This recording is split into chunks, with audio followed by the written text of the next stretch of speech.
speaker, esteemed panel. We say that in situations in society where some parts of society are disenfranchised, cannot get certain social benefits, cannot get social structures that the country, the state should provide to them, that they can't get it for themselves, it is alright for us to coerce other people in order to do that. We say that, for example, this is the case of education, for example, from the age of like 15 to 18. We think it's good for individual, good for society, and therefore it is legitimate for us to actually coerce them into that. Therefore, what we're going to do in this speech is A, show why we have a social need for this thing. Secondly, how it actually solves the problem. And thirdly, why it is actually pretty good for the individual itself. Firstly, mechanism. Look, we're going to pay them like a symbolic payment and make sure they have their basic needs covered, right? They're going to have they're going to always have a place to live. They're always going to have food, water, electricity, internet access, all of that. And added to that, they're going to have some sort of symbolic payment. Thirdly, we're going to say that they can continue this service if they will to. We think it is great. Fourthly, we have some consideration on their preferences, right? Just like in some military services like in Israel, you can actually rank your preferences and we will take it into consideration, but not entirely. If we have a need and nobody wants to go there, we will force the people who put it in their highest consideration there.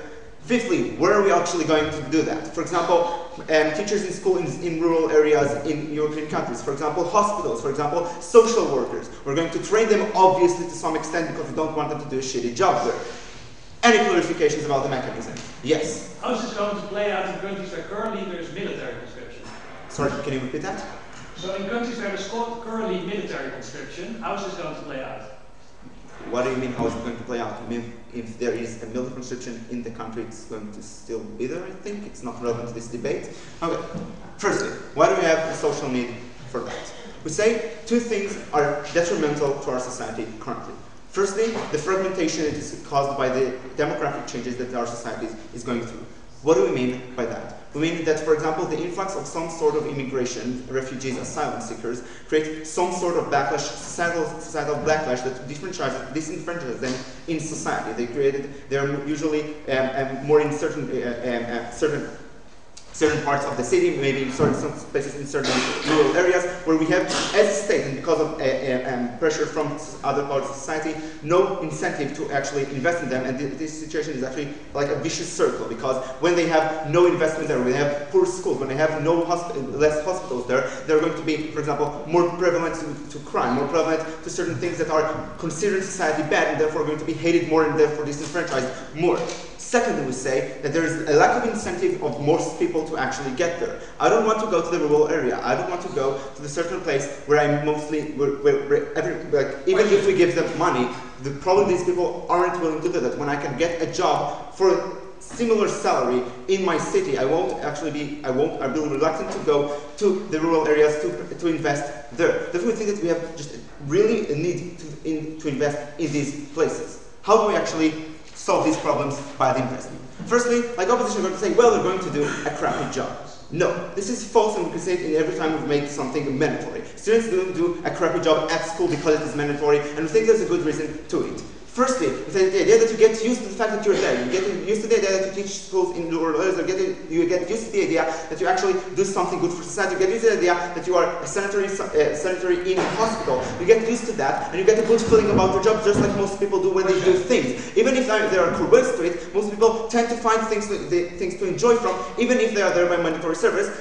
Also, it is not actually that a bad thing. Most people can enjoy themselves teaching, most people enjoy being social workers. Secondly, the feeling that I am there for a good reason, the feeling that I am actually contributing to society is critical at this point. Because, yeah, I'm going to be a bit mopey when I first get there, but when I see that I actually help children, actually help people get better, I'm going to feel better about myself. I'm going to do a better job. Why is it critical? These people are going to get, and therefore we're going to say that these people are going to do a good job at the end of the day, in a few weeks or so. We think that this is critical in these places. We think that when you have no sanitary brothers in hospitals, when you have no good teachers in rural areas, the fact that even if they are not the best teachers out there, if they are just 18-year-old kids teaching math for first graders, they're going to be a better job on the comparative. When they have nothing there, at least there are people who feel that they're doing something good, they're doing a good job there, and they are more than willing to help them at the end of the day. Therefore, we think that just on the fact of social mobility, we create a better situation for them. We create a less fragmented society because of the fact that now these people have a way to advance themselves, because of the fact that now they have access to social structures they didn't have before. Before I continue, I'll take closing. Right. Opening, sorry. Right. Why can't we solve the problems of regional development through the policies of regional development by investing in these areas and delegating resources where they are necessary?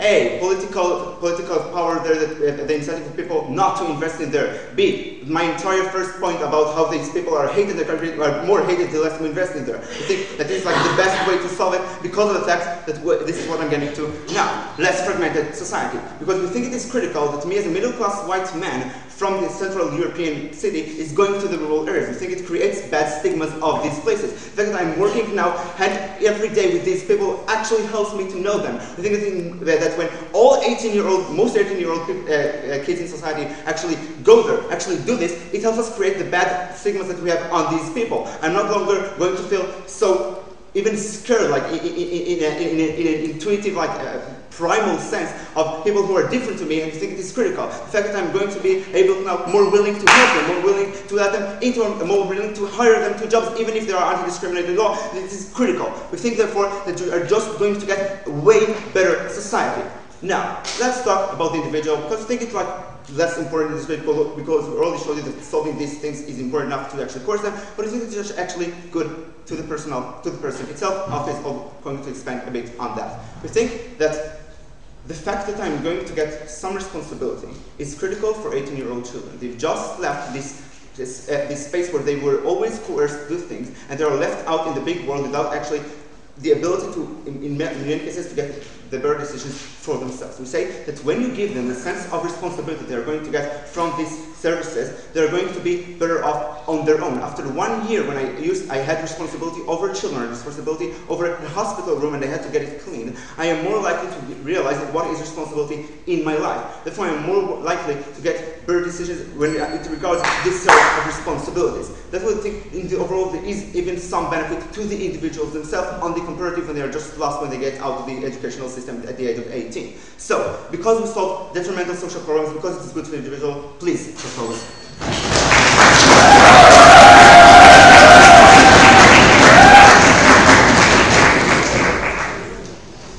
Thank you very much. Okay to go. Marvelous. Up one.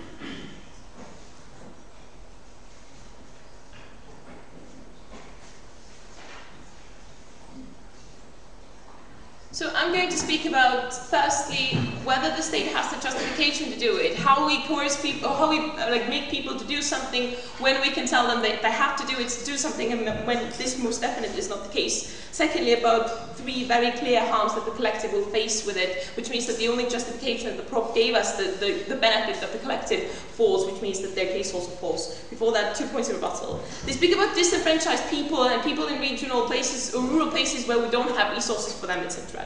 We think that you can actually, invest into these areas. You can do a lot of those things that currently are being done in some states successfully, in some other states not so successfully. That doesn't mean that they cannot be done. We think that you can, for example, pay rural teachers collectively by the state more than you do for cities teachers, etc., etc. Secondly, we think that even if that's not true and all of the analysis is true, then we think that you have no incentive to actually, for regular teachers to go into these regions. The only teachers that will go are the ones that are forced to do it for the duration of 1 year, and no one really ever goes there besides them, which means that in the end you will still have better education there, and then ultimately rural areas will still suffer due to that. But more importantly, we think that ultimately if they answer to a POI that there's no political will to do it, then there's no political will to do this motion at all. We think that ultimately we need to speak about what's the most efficient way to run a collective and neglect the idea whether it can actually be done. Secondly, they speak about this is a method to how we can get responsibility and how that's due to that is awesome. We think that ultimately when you're forced to do something that you don't really want to do, then it doesn't really grow responsibility, so that's one reason. But more importantly, ultimately, what grows your responsibility is when you need to like sustain yourself, when you need to handle yourself in the job market, when you need to study, etc., versus under their model, you simply live a year. No one really cares whether you do a job good or not, because you're still going to do it even if you fail, because it's an obligation put up by the state, which means that ultimately you have less motivation to do it well, and it most definitely doesn't teach you any part of responsibility. Other things will be covered by my material, so let's go to that. Firstly, let's look at whether the state has a justification to do that. I think that ultimately states provide us with a system in which we can handle, but it's important to note that its system is for the individual. We know that sustaining a collective is important because otherwise we would not have that system, but ultimately that system that we try to sustain is for the individual, and so that the individual can have the most possible fulfilling life. We acknowledge that in some circumstances we do limit that, and there are reasons why we need to do that. The very clear reasons in broad are, for example, taxes. We need to do that because that is an essential need so that we can give public goods which the person individual cannot get for themselves, whether it's the police, whether it's emergency and all of those things. We secondly think that we do taxes simply because I take away from the society and now I cover that loss that the society is facing by taxes and paying that back. We think that there is a very clear essential need for that because there is no other possibility to sustain the system in any other way. We think that secondly, the way that we limit people are by laws. We think that the same principle applies in the sense that it's essential in order for the system to sustain itself. There's no other possibility to do it in order for us to have a system in which benefits for the individual who it's supposed to do. We also think that, like, in the end, the criteria when the state can actually do it and when the state does it is the criteria of essential, whether the state can sustain itself by other means. We don't really think this is something that is necessary. We think that there are other methods, whether it's regional development, whether it's, all of these other things that we can be doing in order to solve the prop things that they had. Moreover, we don't think that the state really has, due to it not having a necessity towards that, the state doesn't really have the right to infringe on individual rights, because we don't really get that much out of it versus what we lose. More importantly, if we go into specifics as to why and when we actually limit people's rights, then there are three very clear criteria. It's whether to help the individual. That's what the opening government started with their intro, we force children to go to school. We do it simply because there is an overriding good for the individual that we need to provide for them. We don't think that this individual that we make to go there doesn't actually have that overriding good for them. Probably they lose out on the workforce, probably they don't really want to do it, so ultimately they lose. Secondly, is the question of whether we have a third-party harm, but only third-party harm if my action actually commits that third-party harm, versus me not going is not an active choice which creates someone's third-party harm, which means that forcing me to go there is not enough, is not legitimate by the state because I haven't done really anything in order to cause that. Thirdly, it's the question of whether we have massive amount of benefit for the society. And ladies and gentlemen, this is the only criteria that the front page tried to convince us of. And we think that there are three very clear ideas as to why that's not true, which leads us to my second part, as to how the collective will most definitely lose. We think that the collective is a part of individuals, and we think that if an individual's right to choose is infringed, then the idea of choice itself gives us the notion of happiness. The fact that I can control my body in itself is something that provides me with a better life and a better quality of life. So ultimately, we think that they take away from that, and they already take away from the individual's happiness, which decreases the collective's way of having the most fulfilling life, which is the main criteria why we overall infringe on individual rights, why we make people do something that they don't want to. We think that they lose on that. Secondly, we think that ultimately the people can contribute in very many other different ways. In a sense that during that time, I might be doing something else, for example, studying, for example, I don't know, having a business, all of the things that I want to do, things that I'm motivated into doing. If people are motivated into doing these things, then they probably do it more efficiently, which means that they create more resources by working somewhere else versus what they actually extract when they work in these places that the prop bench tries to force them into. Which means that ultimately the revenue or the value that I can get from that individual's lifespan of that 1 year is much more higher if we don't force them to do something that they don't want to do. So ultimately, state loses that contribution that they have from that, which means the collective loses. And thirdly, we think that it creates a sentiment in which people actually don't want to do these workforces that they speak about. They tell us that there are places where people don't want to go, but if you force these people into going there, if you tell them that you have to go and spend a year, for example, away from your friends and family in a place that you don't like, doing something that you don't like, that most probably does not incentivize to in the future also do that very same thing. We think that it alienates people from the state, which means that a collective loses by having less a possibility in the future to grant these very same places or very same means of helping the state, because the people don't want to do it anymore as they've been supposed to do it for once. Furthermore, they already believe that they have taken the burden and fulfilled the burden before the state, which means that they don't really have that burden anymore, which means that even that is not a motivation for them to go. So ultimately, the collective loses, and also we have other methods to do it. It's not a necessity, it's not essential. Oppose. Thank you.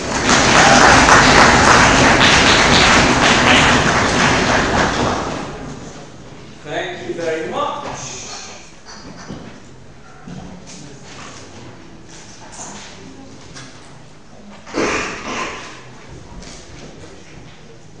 Yeah, I know that everyone in the audience has lots of opinions and ideas, and that's wonderful, but we are here to listen particularly to 8 people, so if everyone in the audience could try to be very quiet, that would be really appreciated. Thank you very much, and now let's have Proctor.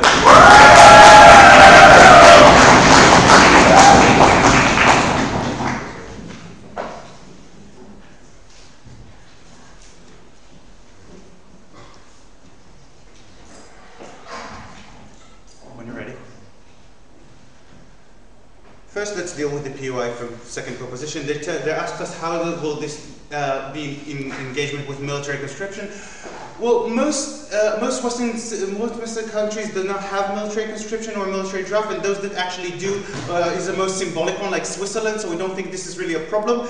In case that there is a war, military will get first picks. Secondly, then this is the line of argumentation we get from first proposition. Why can't we just invest in these places? Because what we bring you is this: the problem is not money. The problem is people. The problem is social connections. The problem is not working integration. The problem is, you tell us why just not pay more to teachers in these rural areas, because the teachers there are of bad quality, and if you put money into those places, good teachers just don't want to come there because the quality of life in those areas is just not good. So just throwing money at the problem simply doesn't help it. Secondly, you're telling us you're not engaging with what Tom gave you about the analysis. That basically what we're trying to create here is social integration. We're trying to make people from different parts of society actually meet each other, create connection, and based on those personal connections, they're starting to break down social constructs of delegitimization, of racial profiling, and actually helping each other out by actually hiring more people of different ethnicity, from people they didn't even think of before, didn't even realize before, actually challenging their own beliefs and becoming better people and a better society by the play on numbers. First proposition is actually is talking about. But let's talk about she's trying to give us the previous speaker is trying to give us 3 reasons why the collective is getting harmed. First of all, it tells we infringe on the right for your body. I'm going to deal with this very directly in my first positive, but she basically tells us it harms the happiness of the personal individual, so the collective happiness becomes less. Let's do the play by numbers. If I take one kid from Vienna and I send him down to the worst village in south of Vienna, he teaches 30 children, they get better education, 30 kids have better happiness, yay, the play by numbers works for us. But secondly, we think that if you play by rights, then people in worse parts of society also have the right for reasonable services, reasonable infrastructure, reasonable healthcare, reasonable education, and this becomes the only way to provide it for them because money just doesn't cut it. So if we're talking that military draft is caused by a war necessity, we're saying this national service is caused by a social necessity. And first of all, in my positive, I'd like to mitigate the freedom versus personal harm kind of thing that we have going on here. So yes, we lose some freedom. Some people will be upset, some people will be mopey, some people, you know what, they're just going to downright suffer for the whole year. No thank you. But what do we say to that? First of all, I'm going to explain to you why it's not that actually bad. First of all, it's not prison, we're giving them reasonable conditions to live. They're still living in Western society. We're not sending them to an Iraqi village, we're sending them to the south of Vienna. to the south of Austria. Question. Secondly, no, thank you. This happens to everyone. A big part of why I feel deprived or oppressed is because I do my comparison to other people. When this happens to everyone of my age, everyone that I know gets drafted into this situation, I don't feel that bad about it because I know this is part of my life path. Thirdly, people just fall into patterns. They become habituated to things. They get to learn this new situation and they make the best out of them. Usually they kind of make it work. And hopefully, people under those situations create experiences with each other. They develop a sense of camaraderie with each other, with the other people on this expedition with them, and so they feel quite good. Why is this good for the individual? I've just mitigated all the harms. Let's talk about why this is good for the individual. It creates experiences that challenge you on the very basic level. It makes you re-examine all of your beliefs about other people you've actually never quite met before. And we think this is good for you even if you don't really want to do it. You're now an adult, you're an 18-year-old person, but you probably never left the big city you grew up in. If you have, it's just been on a flight with your parents abroad. We think this is not very good for you. We think you should be challenged, your belief system should be challenged, and this will you should look at other people, be exposed to other ideas that you haven't been exposed to them before, except maybe in a classroom in a 45-minute period. We think this makes you a more whole individual, it makes you a better individual, because now you're a more complex one. Secondly, we think we're giving these people a sense of mission, a sense of social contribution. That in of itself makes people feel good, that they're actually contributing to the society they live in. It makes them feel that they're important in the society they live in, and so we think they feel quite good about themselves on the general level. Before I go on, here I come second. First. Anyone? Yes?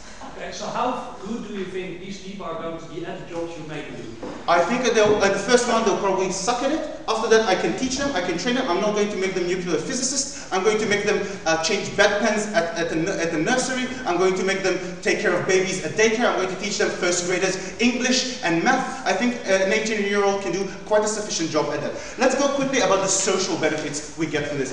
4 of them. First of all, we get some sort of social mobility based on personal connections. People from different classes get to meet each other out. Now the Muslim immigrant that lives in a rural area can actually meet someone who works in who might one day work in high tech in the central of the same country. They actually get to know each other. They experience things together. I'm not talking just about the kids, but the people who are actually going on these expeditions together. They create relationships. They become friends. One day, he might actually, on the basis of these relationships, they might work together. They might contribute together to society. They might go to a political party together. Secondly, we think we're more likely to get people just to volunteer more in our society. We think this is a great benefit on our side that actually helps society on the general level. People who've actually found this thing to be good for them, who found this a fulfilling experience, might actually go on and do this for more years, and even they might in the future remember this as a good experience and just volunteer. Thirdly, we get more complex citizens. In our political system, when we give a vote to each person, we want them to make the best, most informed decisions. Once a person has a belief system that has never been challenged, that he has never experienced the people he's voting on, that he's never actually met them, he tends to think about them in wide generalizations. We don't want that. We don't want people to vote on immigrant issues just from reading the paper. We want them to actually meet immigrants. We want them to think about immigrants. We want them to think about how Muslims conduct themselves in their everyday life. We want them to know how minorities feel, and so they can make better decisions and to vote better. And fourthly, this is what Tom's give you. These places just have social infrastructure that is crashing. It is not working. This is the right of these people to receive fundamental services from the state. We do not accept that just throwing money at it is going to work. So we beg you to propose.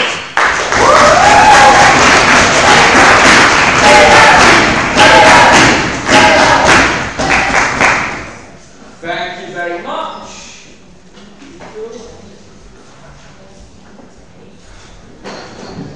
Okay, up to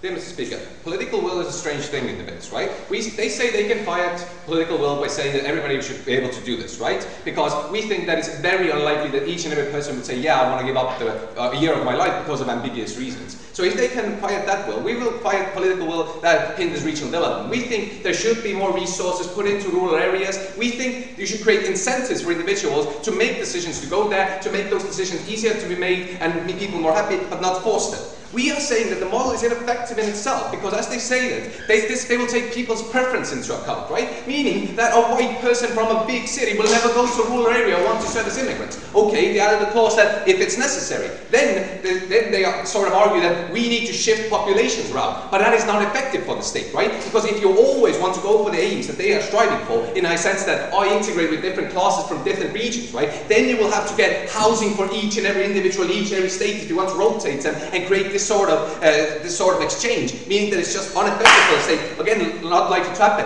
And even if that is true, that they really switch cities around, populations full of cities around, then people will still not integrate there, because after I'm done teaching the kids, and I feel bad about it because I want to be there, I will go out and socialize with the rest of my friends who will also transfer to that region to force to do their job, and then we just talk about how awful it is and how much we hate the state and people we're working for now. So there is no really pragmatic outcome of how they achieve their goals. But what is important in this debate is the question of A, where is it legitimate in the first place? Is this a proportional infringement on behalf of the state? Secondly, will the collective win? And thirdly, will the individual harms be greater than the collective asserted benefits of the proposition? Rebuttal before that. We say that people don't go there because they don't want to go there. We like the idea that I put a random person who has done decent at school in front of a classroom or in a hospital doesn't make them effective at it, right? We are saying that you get very poor quality service because these professions require a lot of nuance and competence which people study for years, firstly. So they will be awful at it. Secondly, we say they're less motivated than if they would be incentivized by a large pay, then they internalize the idea that they want to go there. So they will be dropping quality in that. Moreover, we say that you are basically circulating people on a yearly basis. Usually you need a lot of competence which you gain through experience in order to be a good teacher, in order to be a good nurse or a medical doctor, right? But we say that if you constantly rotate these people, you disincentivize the political will or the idea that we should train more teachers, we should create more incentives, we should have more nurses, because you have a constant flow of 18-year-olds who are incompetent, meaning that you don't have that much competition for people who want to be professionals at that work field,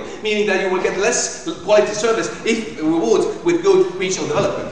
The second idea they have is integration, right? We are saying that integration doesn't work. Their assertion goes like this. People, you work together with them, firstly you dislike it, then you suck it up, then you start to love them. That is not true.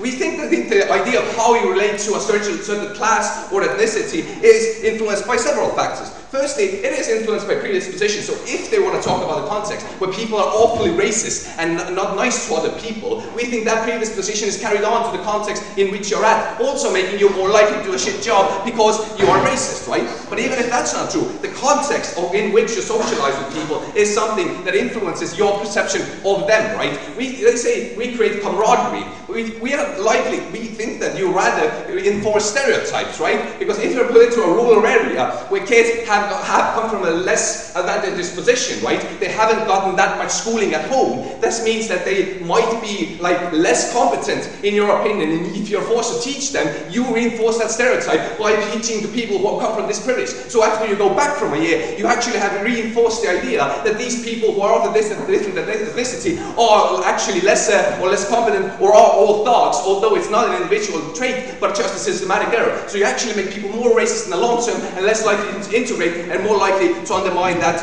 anyway. But what we say is that firstly, you don't have as right as a state to do this regardless of the merits, right? Because individuals only restrict individual autonomy only when it's A, harm to others, which is this is not an active harm like assault, and B, we restrict it when it's essential to maintain the system in which individuals' rights can be protected, like with the police, right? This is not the case, since there is not that sort of essential necessity to it, because there are systems in place in which we can redistribute and provide these services as a whole. So they have never actually responded to Kristen's principal claim that this motion is unfair and therefore shouldn't be done. But okay, even if that's not true, we say that the collective doesn't gain from this because collective consists of individuals, right? And we have created the state system in order to actually have self-actualization and to gain more. Like, many people wouldn't benefit from nice parks or whatever positions you would put them in, but we say that even if they would even if they would gain, this individual happiness is hampered because you lose self-possession, right? That is an inherent something that is important to you. They say that you will start to like it, but what we think is that you will not like things you are forced to. More likely you will be alienated. I'll take in a moment. You're more likely to be alienated from them because you're associated with forced structure. That's why, like, kids don't want to learn usually unless they're convinced otherwise at home, right? I mean, these people are less likely to actually contribute later on in their life. Yes. As an 18-year-old, it's less likely for you to be really hardcore racist because you probably just learned to see it from your father. But now you will go to a new environment. You will have a new authority figure who will teach you the job and give the narrative and give the information and change your mind. Right. Even if you're not racist and we have a next generation of people coming down, you really don't need this policy because you can have just voting for regional development, and these people are incentivized already to help these individuals, so it's a completely unnecessary plan in that case. But if there is a problem, you make it worse. We think that it's the idea of individuals to shape their identity and their self-possession is something that overrides the collective, because the collective consists of individuals. We allow people to drink and smoke, although not only damaging themselves, they're sort of like driving up their societal costs, right, in the sense that they use the healthcare system more. But we think that is an overriding good, because then each and every individual in that system is actually able to derive self-possession and happiness and self-actualization through the actions they take, right? Their idea of 30 kids win, 1 teacher loses isn't accurate. 31 people lose because all of them are forced into a system where they cannot have self-possession over their body at some point of life, although it's like chronologically different, right? So meaning that we actually create a system where, although we have maybe some better parks, nicer, like, I don't know, houses that are painted or whatever social benefits or social work you find for these people, we think that each and every individual will be worse off because that is something that is not necessary for them. It's much better if they actually go do a job or whatever they would do with that year, because they will be more motivated, more effective at it, still create societal gain by paying taxes and creating systems, and not be disincentivized to actually interact with minorities or later on do voluntary work, which is now under the proposition turns into an awful practice of state's force.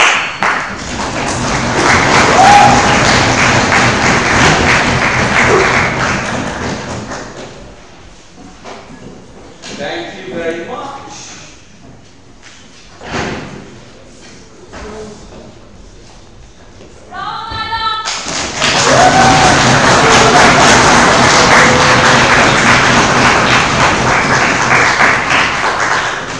And so now moving into uncharted territory for this debate, Prop 3.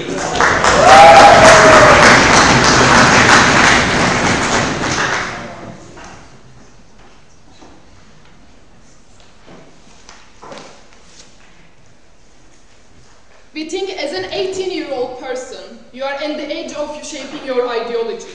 You are on the age of shaping your ideas. You will go out to society and will vote in the next coming election. We believe it's state's duty to make sure that every individual expose the whole part of the society and whole part of the ideas and eliminate marginal harmful ideas like homophobia, like racism, like sexism, like ageism, etc. And we will, on the closing government, will explain to you how people change their minds and how the effect will be. And lastly, I'm going to talk about what's the legitimacy, because obviously that's what opening opposition is really worried about. 2 points of rebuttal. Right to choose, because it's something important. Let's give an example to this. When you're a working person and pay 30% of income taxes, that means you worked 1 year out of 3 years for the state to distribute resources to disadvantaged groups. We think this idea is pretty similar, because you're an 18-year-old, you didn't earn anything, but you still, I think, have a responsibility to distribute to the society, and we think it's basically the same. Secondly, forcing cause hate and incompetency. We have 3 answers to that. First of all, people do change their minds because they see that they had some misconceptions before, which I will explain. It's crucial that these people are 18 years old because they don't have necessarily sticky, ossifized ideas, you know? They can easily be shaped. Secondly, visiting penny pensioners and reading certain kind of books, visiting refugee camps and cooking meal together doesn't require competency, right? And thirdly, if you want to go to medical school, you probably be competent if you go help in a hospital. If you want to be a lawyer, you're probably going to be helpful in the refugee camp studying the problems of immigration, etc. We think people also can be competent in those areas, even though it's not required. Let's begin with our extension. How do people change their minds? We give you 3 reasons. People get new information, people see new authority figures, and people challenge their fears and stereotypes. Let's begin with the first one. You are an 18-year-old, you live with your parents probably all your life, you learn your majority of your opinions from them, you were exposed to certain stereotypes and certain ideas. You probably had the same friends over the course of years, you probably watched the same TV but your parents watched, so you probably consume the same ideology and same media. So you never left your own social circle probably, and you just left in an echo chamber, keep repeating the same ideas, you kept listening that immigrants are bad because they are bad people, without giving any reasoning, certain reason, right? So when you go to this kind of environmental refugee camp, you will get new information. You will see that what these people's problems are. You will have the background story. You will learn about the war in the Syria and how terrible it was, and how their lives were affected. And you will see that there is no difference between you and them because you will have a daily interaction and see that they can be happy as you are happy. They can be sad as you are sad. They can also be sad because they broke up their boyfriend and you also broke up with your boyfriend, and you can discuss about all these things, right? So you can have this daily interaction. It's like our debaters, like we are so open-minded people because we always forced to take different positions from ourselves, and we meet so many new people, right? I met so many Israeli people, and even though I'm coming from a Turkey, I don't have any phobia against them because I know that they are super nice people, right? So you can actually empathize with these people. Secondly, you will have new authority figure because these people will work with the people, they will have certain supervisors who are doing it for money or who are doing it for idealist reasons, who are doing it as occupation. These people will give them the context. They enthusiastically explain why these people are so harmful position and give them the reasons to change their minds because they can show them that actually these people have a reasons to be in that situation, and they will hear different arguments. They will hear arguments first of all, and they will hear different reasons other than what their parents or what their peers told them, because these people are qualified, probably much more educated, and have access to this information. Thirdly, it will challenge the stereotypes and fears, because you've been told that immigrants are stealing your jobs. You will see that immigrants are actually also trying to survive, and they can be quite actually smart, maybe smarter than you. You will see that if you do a test together or a puzzle, you will see that that person is actually beating you, or if you play a chess, you will see that this person is also capable. You also maybe have an idea that people who are on welfare are lazy. You will see that these people are not lazy, on the contrary, they don't have the equal access to all the stuff that you have access to. So you will actually challenge your ideas, and you will see the individual behind the stereotypes, and this will change your mind. You will be more civil, and you will actually, we will prevent them to ossificate their bad ideas. What's the effect? Far-right parties will be able to less likely to capitalize this idea of fear and stereotypes, because they are much likely to capitalize on these people who are coming to vote at the age of 18. We will probably protect vulnerable people much more likely, because we will have less hate crimes, because we will much more like to protect these people, because we will have less violence in society, and we will have less discrimination, because these people much likely to understand the situations these people are having. Yes? As sad as it is, majority of the people are still anti-immigrant, still anti-LGBT rights, which means that the majority of people will be sent to places where people are still the same. In your model, we see no change. In our model, we see that people who are being 18, changing their ideas, going back to their circles, affecting their own circle, and it creates a snowball effect. We think that this is the only way we can have a change. You have no alternative. We are better off. Secondly, why it's legitimate? Because state can coerce people to do stuff for 2 reasons. 1, for the societal benefit. 2, it's also good for them. Yeah? If you are a racist, it's probably bad for you to be a racist. If you are a liberal person, it's probably better for you, because you're probably much more likely to be happy, because racists are generally hateful people, right? So, but why it's good for the society. Because, and why you have to make a sacrifice for the society? Because you live in the society. If society didn't exist, you wouldn't be in this situation. We need each other because there is division of labor. You don't have to cut your own wood. You don't have to chop your own meat. You can actually get interaction and you can get all these resources. We give you security, free education, free healthcare. You actually have a safety net in the society. Therefore, you have an obligation to provide to those who didn't have these chances. And lastly, we give you relations. No one wants to be alone. You will not probably like to get married, find a girlfriend, find a boyfriend or a friend. Society provides you all these benefits. Therefore, you have to give back to society. And normally you are doing it with taxes, but as an 18-year-old, you still have this obligation and we can shape your ideas. You probably will be a better person. And if you can choose, you will be so happy with this motion. For all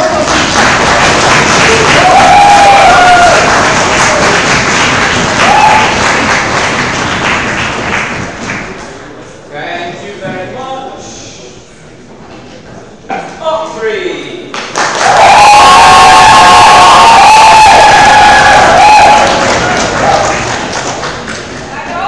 I know. Almost. Yeah. Your panel, a closing opposition, we are going to be quite sensible. Putting an unmotivated, uneducated racist in front of a classroom of completely deprived and uneducated children probably isn't going to be the best for them. That's for sure they're going to be okay. I'm going to start off with 2 points of rebuttal, the rest will be interval. Then firstly, what's going to happen with these communities? Why are they going to be worse off? Secondly, what are going to be the nationwide consequences of this? Why are especially poor people getting competed out? Why do you think that's incredibly harmful? So, 2 points of rebuttal. Firstly, about this legitimacy thing floating around. First, you know that like completely penetrating on either benefit to the individual or benefit to the society, so down to what extent it plays a role. But more importantly, the only justification we got from Propos, it's a bit like taxes. No, there are 2 crucial differences. Firstly, know that in Texas, I can choose the way I want to pay my taxes, right? I can become a lawyer because I have a real moral system, whereas my team partner could become a doctor given the fact that he's willing to help you, right? I don't want to become a doctor, he doesn't want to become a lawyer. The extent to which we limit the choice of the individual is far, far, far bigger at the moment we are going to force them to do certain work, right? So I think there's far harm there. Secondly, know that it's impossible for a state to persist without taxes. We haven't had this policy implemented for thousands of years, states have existed, right? So I think on the balance there's probably a substantial difference to be made there. Then, shortly about like racism before we move on. Okay, so firstly we think there are other ways in which we can solve this problem, right? We think education might be incredibly useful and we see it's being effective as well. As the whole point is that you need to know that certain minority people also have boyfriends that can break up with them. I'm not sure I need to work with these people for a year, right? And that's the only analysis we're getting out of them. Secondly, I think the whole point that it's explicitly conceded, it's that's not rational, right? Even racists know that certain minority people are doing considerably better, and not all immigrants are horrible people, right? I think at the moment one will be successful and smart, you will perceive that person as an exception, right? You won't believe they will be the rest. But on the other hand, given the fact that you're going to have a whole classroom full of them, all the people that affirm your beliefs, all the people that affirm your stereotypes, are probably the ones that you're going to remember, right? That's how racism works, they're entrenching it rather than improving it. Thirdly, notice people will probably get in society at some point in their life completely unsure why you can't like deal with stereotypes then, right? Specifically given the fact that we already outlined massive farms. Fourthly, note it's an incredibly small part of this debate, right? We don't have that many refugee camps in Austria. It's going to be impossible to put every 18-year-old into it, right? So we can't have it all. I think it's only going to work for a very, very small part of people. Also note that you can't select that, like saying, are you a racist? Yes. Oh no, then you go to the refugee camp. Probably isn't going to be a selection mechanism. So firstly, all communities. Firstly, why these people will be absolutely horrible at it. Now there are like 2 things that require how successful you are at a certain job. Firstly, your quality, secondly, your motivation. On quality. Now that these are jobs that require years of training, right? You need to go to university like to become a teacher at all, and like taking care of the elderly is considerably more than changing diapers, right? You need to calm them down, you need to comfort them, you need to be there for them. That's why these people are trained for years. Those are things you lose out on. Specifically because there are people that are like just graduated from high school, that don't have any specific knowledge, you don't have that much like experience with people or analytical thinking, that's probably relevant. Especially since Klaus Bob is the first one to point out that not the whole society goes to university, right? So I think there are people who don't have that much education or probably still have to do these jobs. Secondly, on motivation. These people are going to hate it. Why are they going to hate it? Firstly, as a 90-year-old, 80-year people are awful, right? These are people that want to change their life. These are people that generally like don't like authority, so I think that's an important thing to mention here. Secondly, you're going to have to be forced to do something that you didn't like. We call it high school, you've just gotten out of there, you're quite happy that you're going to do this. That's why people are getting a gap year. We think you're going to be even angrier at the moment you have to keep doing this. Thirdly, there's no accountability mechanism whatsoever. The first thing they can do is say, you're no longer allowed to use this job. Yeah, that's the whole point, right? That's probably what you want to do, otherwise you would have signed up for this volunteer work in the first place. So we think you have no incentive whatsoever to do the job any kind of form. It means you're not accountable. Especially not if they do want to talk about racism, although we think it's a small part of this debate, you probably are not going to like this kids. Couple of harms from this. Firstly, now that you talk about disenfranchised communities, right? The whole problem is that you get a self-perpetuating cycle in which you get the worst kind of education, right? At the moment you're going to make these people teachers, A, they're going to hate the classroom, B, they're going to be crappy teachers. That means you deprive them of every fundamental education, right? It means you're going to entrench this community instead of improving them. I think that's incredibly problematic. Secondly, given the fact that they're going to hate it, they're quite likely to blame the people they are working with, for example the people in high school or for example the elderly, right? Especially because they're not going to be too happy with theater. It means you start hating these communities even more. What then is the comparative? Simply throw money at it until the problem disappears. We think that's worked before. Is that we don't have any political capital for this. Firstly, we're the government. Aha, the is also. Secondly, more importantly, we think these are things that we decided on a nationwide basis, right? In every country in Europe and most around the world, they're having nationwide salaries for teachers. So we simply don't buy this because it's impossible to get teachers there. We think it is possible at the moment to be paid them enough. No thanks. And secondly, they sell it, secondly, political capitals. Political capital. We think people are not going to like being in these communities. At the moment we take CG at its strongest and say this is the time where you shape your ideas and shape your preferences for the rest of your life. Under that exact logic, you are going to hate the communities and going to hate the people within the communities. It means you're far and far less likely in order to be willing to send money there. At the moment you're not willing to send money there currently, we're completely unsure why you would be willing to send your son there, right? So I think they're worsening the problem of political capital. Thirdly, stigma. Now that Germany has an incredibly problem with landarts, which is basically doctor as a countryside. It's incredibly boring at the moment you are a doctor. We think the issue there is that it's completely stigmatized, right? Because you have an idea that you're just working with farmers and not getting the medical care. At the moment you're literally sending people there who are hating the job and are going to tell other people they're hating the job. You improve the stigma massively, right? That means you deprive these people of the good taking care of the elderly, and you deprive these people of the teachers. This is critical in these communities. Opening.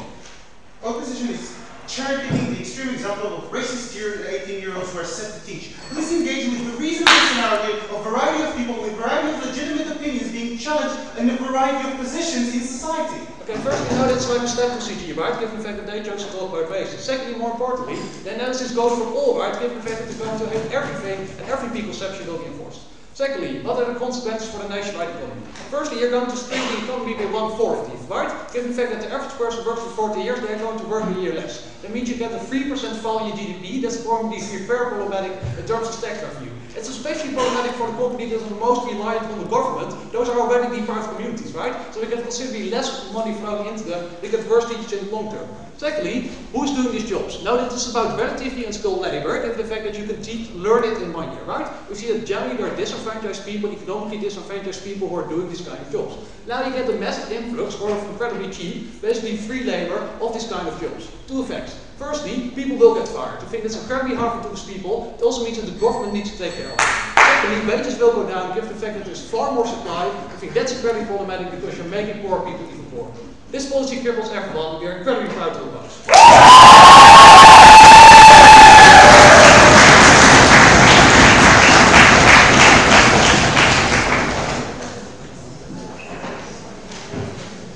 Thank you very much.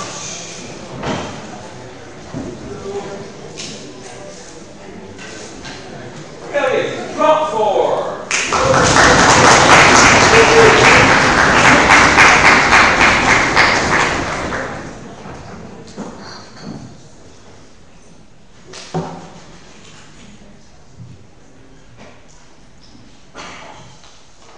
Panel, it was very interesting what first upset at the beginning of the debate. They said the taxes are good, laws are good, schools are good because they helped us to have a functioning state. So what we need to do from government side is actually to prove that our policy of this mandatory year will actually help to provide the functioning state. And what we did from a closing government is showing you the mechanisms, how actually we destroy stereotypes, how we decrease xenophobia, and how we increase empathy by actually getting exposed to new ideas and getting to work under new authorities and getting out of your echo chamber. That was the first step, and the second step, that this all leads to new perceptions and less right-wing parties, less populism, and having less hate in our society as a whole. In my summary, I have one point of rebuttal that doesn't fit into those, coming from closing opposition, and this is the one where people lose jobs if we just put on like really cheap workers out there. The answer is pretty simple. I come from Germany, where you had this system for many, many decades, and the thing is that these people are not doing the high-level stuff. They're not surgeons, they're not the directors of schools, they just help to carry around like stuff or paint stuff or do really unimportant work, and therefore actually after it was abolished in Germany around 3-4 years ago, actually hospitals and institutions are crying because of it, because they don't have enough people who do this shitty work, in brackets, for this 500-600 euros in Germany. So so we actually did harm there. So losing jobs is just not a realistic point from our experience. So the interesting thing is how do people change their minds? And actually this is my first point of summary. Because what we have as a debate is this big clash of opposition saying, when I'm exposed to these refugees and when I'm exposed to these other people, I will hate them much more and my racism will be reinforced. And what we're saying you from second government is when you're exposed to them, you're starting to understand them and trying to empathize with them. So what is right, dear panel? And I'm going to just address this point of new information and how it affects my perception. So what if I'm a racist right now? My core beliefs might be, number one, refugees are criminals. Number two, refugees don't want to work. Number three, refugees all want to live on welfare. These are typical thoughts of a racist person. Now, if the person is going to the refugee camp and getting to know those people, actually this person finds suddenly out that refugees do want to work, that refugees do want to earn money, that refugees do want to send that money back to their African states or wherever they might live in order to help their families. And suddenly these refugees are not these money-seeking foreigners or aliens, but people as you and me. And you actually see that your information that you had before, they are all criminals, they all don't want to work, that this information is wrong. Now, at the first step, you might think, well, this is something strange. So in the first step, you reject this new information. And we believe that if that person worked there for 1 day or 2 days or 1 week, and being exposed to this information, she would still feel reconfirmed, and maybe this is just an exception.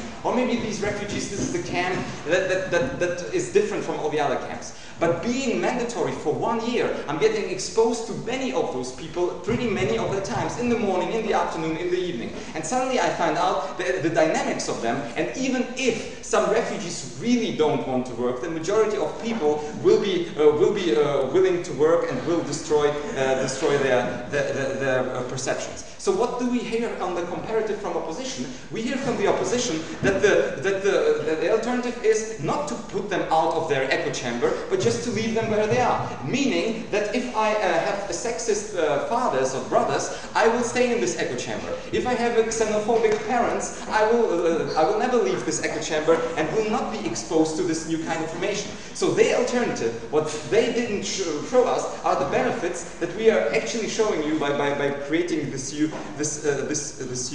narrative.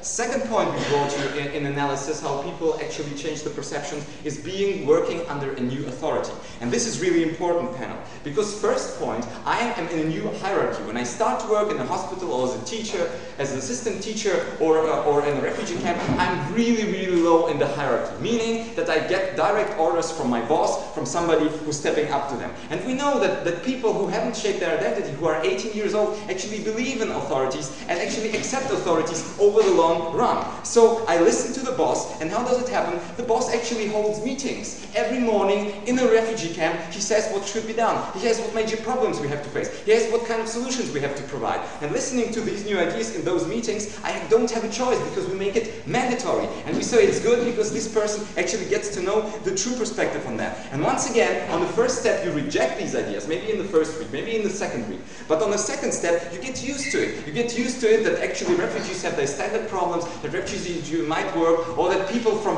poor neighborhoods actually don't like don't like to learn, but you understand them, and therefore you get new information to learn from them. All of the things about how the increasing price should be essential and are the only possibility, all of this is not true. Then why don't we expect people to work into these regions for 5 years like they did during the Soviet Union, for example? Yeah, I mean, the thing is, what is necessary in order to learn? And we think that 1 week is not enough because you've still rejected, you're still in your echo chamber, you're still in the confirmation bias. We think as a state we have to balance that. You can say, why not forever, for a whole life? But at the end of the day, 1 year is enough to understand the living situation. And what follows from these new perceptions, what follows from breaking our stereotypes, is actually the decrease in the right-wing support, the decrease in hate. Like everywhere in Europe, we see the rise of right-wing parties in France, in Germany, in Hungary. And what we will, people who have broken the stereotypes, people who have less hate, won't be as easily catched by these populist phrases, won't just believe Le Pen that all refugees are not working, or all refugees want to suck out our welfare state, and then it won't be bought by these stupid narratives that the right-wing parties present to them. At the end of the day, as we remember what opening opposition said, if we can create a more functioning state by actually exposing people to some coercion, like we do with schools or like we do with laws, we actually are allowed to do this, and it's legitimate to do this. What we have shown you from closing government, that we create mechanisms through new information and through new authorities that actually will enable us to decrease these coercive, these deteriorating right-wing parties, and we will just have the parties that want to increase our well-being. And therefore, we're proud to propose things.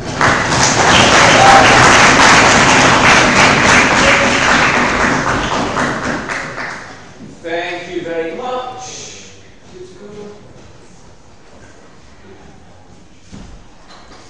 Marvelous. Up for.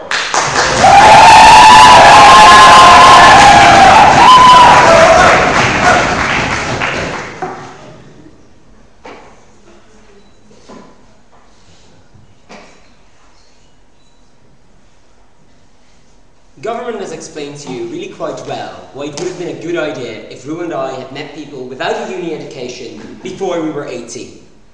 What we have explained to you is that it isn't getting better the moment when you force us to associate with those people, and that you force us to associate with these people for an entire year in, as opening government tells us, terrible conditions. We're very proud to oppose. So, what are you going to get in my speech? First of all, I'm going to talk about these communities, then I'm going to talk about these students, or these 18-year-olds, and lastly I'm going to talk about society. So, first of all, these communities, right?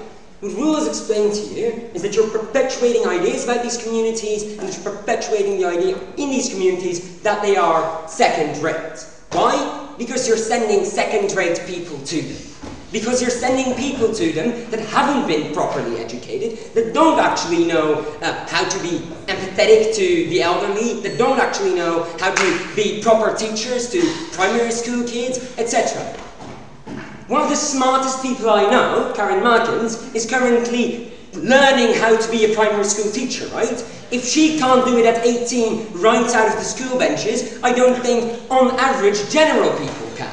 So we think that we're very, very unlucky should we force these people to do that. We also think that for the richest circuits, etc., you don't need to send these kinds of people there, so they will still get the proper education, they will still get all of the best teachers going there, you're perpetuating that. Also, we think that if you actually want all of that positive emancipation that obviously state opposition also wants, for refugee camps, you should probably send really, really good teachers there so they can actually learn things, actually be able to develop themselves, etc., and not send those people that can't really do anything else. We also think that, for example, being a nurse is quite difficult, right? Okay, so then on the idea of students. And What we've basically told you is that these students are going to get a massive backlash, right? Or not students, but 18-year-olds in general. We think that they're probably not being as empathetic as the government wants you to believe. So the government tells you, well, then you get to know lots of people, and then you get to associate with all of these people, and you'll meet really, really nice people, and that will be grand. True, probably meet some nice people, right? Yeah. But rules explain to you that especially people that already have certain stereotypes in their mind will see these stereotypes as well, right? And will then associate with these stereotypes because they like to enforce their own ideas. That means that you then get that even worse because you enforce your own stereotypes. You see everyone else as the exception. So we think that for people that are already really, really quite racist, that the closing government wants to talk about, that's definitely not going to get better. But then about people that are tabula rasa, right, that have no other idea, that have no preconceptions. Well, we don't think they're going to have that much fun either, right? Because the moment when you then talk to these people, the moment when you associate these people and you do meet new influences, you're also automatically going to assume and associate these people with the kind of environment you're forced into being. That means two things. First of all, you're associating them with being forced into something, right? Being forced to do something. I think that's a terrible association. Secondly, opening government tells us that we need to do this because currently no one wants to go to these areas because these areas are very poor, or very unenlightened, or very sad places to be in. Well then you're probably also having a sad time if you're there, right? That means that the moment when you're then forced into that, you're going to associate these people with that. What opposition does is send these people to work, send these people to uni, send these people to more school, whatever. That means that then they're going to interact with all of these kinds of people, but they A, have chosen to do that, yay that, it's probably better, and B, they're going to do that in a much nicer environment than in the environment that they actually want. So we think that is much better. No, thank you. 15 seconds, etc. So, that massive backlash, right? So they're really going to hate all of these people, not getting all of the benefits proposition wants to believe. But what do we get as a massive negative effect? No, thank you. Rules explain to you that other than these entire communities just being much, much worse off because they get less decent education, we think that, yeah, throwing money at a problem might not always be the right solution. It's definitely better than throwing uneducated 18-year-olds at the problem, right? So we think, also, throwing money at a problem not being a solution is kind of against my religion. Now, so, more problematic, we think that you're screwing over the entire economy, right? The moment when you actually make sure that all of these 18-year-olds are not going to work, are not going to be properly educated, etc., that means that all of them start work a year later. That means that they're not contributing to that society that way. I think that means that every single year after that is a year with less experience, less decent being able to do that. It means just the entire economy is going to get smaller. What does Rule explain to you? That means that there's less money to throw at problems, there's less money to actually fix all of these things. I think that's very harmful. But more importantly, we also think that you're taking these jobs away from those people that would otherwise have these unskilled labour jobs, right? We think right now, there are people that change elections. Yeah, they have to have some education, and you can't do that in the 2 months or the 4 weeks or something that they're willing to provide in a second. But when they do, then they actually do that, right? And they have lots of money to do that, and they can actually work and do nice things. You're taking that away because every year there are going to be new 18-year-olds that are taking over those jobs. That is that once again, the rich are taking your jobs, which is a terrible thing. Second half. In Germany and Austria, high school students, we force them to visit concentration camps so they can understand the effects of Nazism and far right. Why this is not the same idea that force them so they can understand the ideas and we can sacrifice a couple of backpacking years they could probably spend in Mallorca? Okay, so first of all, we're not entirely sure whether you should force people to do anything on the sort. Secondly, we don't think you've proven, as I've just explained, that this is actually going to get better, right? So no, thank you. Last thing on the idea that this worked really well in Germany, right? So not every country is Germany. I know we're all very sad by that fact, but you know, most countries have more unemployment rates, so that means that most countries have more people that would have loved to get those jobs that you're now sending to 18-year-olds that could have done other things, that could have been more useful for society. What have Ru and I explained to you? What have I explained to you? That you're not only screwing over the entire society because you are making that the economics much, much worse. That you're not only especially targeting these communities because you're making them worse, you're perpetuating the ideas about these communities. We've also told you that there's going to be a massive backlash from 18-year-olds. They're never going to like anyone else again. I think that's very, very sad. We're very proud to be Polish.